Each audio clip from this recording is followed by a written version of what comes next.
So far, the key stories from the banking sector is that bad debts actually haven't risen yet. So the credit quality is actually still okay, which is a real concern people had around the banking reporting period, whether bad debts would rise.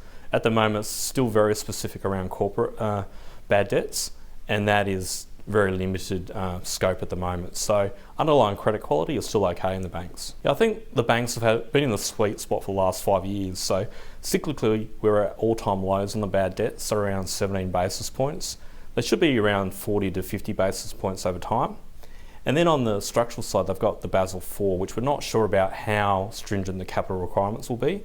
Whatever way it goes, they'll still have to hold more capital.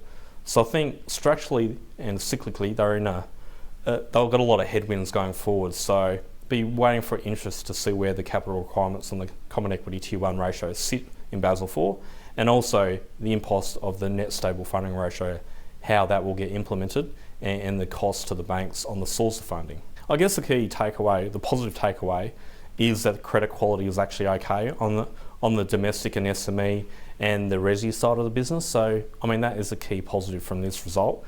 Granted, everyone expects a tick up in bad debts over time because we're at cyclical lows, but I think that is a key quality from this result period. Yeah, we'll have zero exposure in the banks. Still don't think there's any reason to own them at this point in the cycle.